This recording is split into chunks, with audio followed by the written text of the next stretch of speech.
Hi, we are here with... Oh, go on. That's right. Hi, we are here with... Melynda Kiring. And what does Melynda Kiring do? I am a writer of fantasy. This is my book, Fortress. What's it about? It's about three people who suddenly find themselves in a desert. They have no idea how they got there. They're complete strangers. All they know is that they can't leave. And that also in this vast expanse of sand are two floating, smiling gods. And these two beings know exactly why the three people are there. Isn't that why they're gods? They're just not telling. Okay.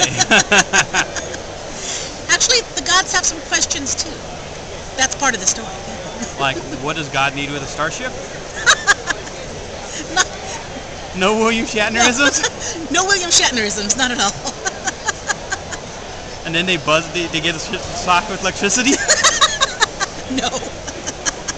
Or should I say it correctly? What does God need with a starship? With a starship? No. Ultimately, it's a absolutely intriguing story about true soul love that transcends time and space and the healing power of French fries. French fries? Yes, indeed. Not French fries? No, just French fries. Or freedom fries? No. Oh, phooey on freedom fries, I like to say. They're French.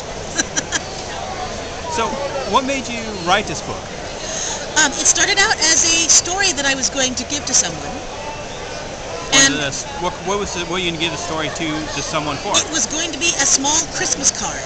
Okay. But it never panned out that way. But I still had the story. And it just became a three-part novel. So is this part one? This is part one, yes. When does part two come out? Next year. And part three? Part three, after that. After that, huh? Sometime after that, yes. So are these sold in bookstores or just at conventions? You can get them online. From me online. You can go to Amazon.com and they're there. Oh yeah. It's everywhere, huh? It's everywhere. Like a virus. You can't get away from it. Okay. So what are the props here? Are these props for the... These are just little accoutrements for the story. I just wanted to make them up. So then people feel a sense of attachment to the story if they've read it. They know, ooh, I know what that is. Yes, there are some people who actually see this and go, oh my gosh, that's the thing from the book, yeah. So what things are they from the book? I've never read it. This, let's see, this right here is the pink cloud generator. Pink cloud generator? Yes, indeed. Very important. And that is actually a hint of book two. Okay. Is it because the bottle, you open it up and it becomes book two? Yes. It's that magic. Ooh. You have to make it for the end of Harry Potter, huh? Exactly. So, what are the characters exactly in it? What is their attachment to the story? The attachment to the story? Well, actually, the three people start out with very little attachment, but it's very clear that they were brought there for a very big reason. Film a porno for the gods? Not at all. Okay, I just had to get that out of the way, because somehow that ends up in fan fiction that way. Oh, no. Yeah, fanfic is scary, yeah. Especially when it's badly wrote and it's trying to be dirty. I have a friend that swears by fan fiction that it's the greatest reading ever. Are you serious? Serious. Oh my goodness gracious. Go on. I told him, 3 paragraphs and bad diction does not make a story.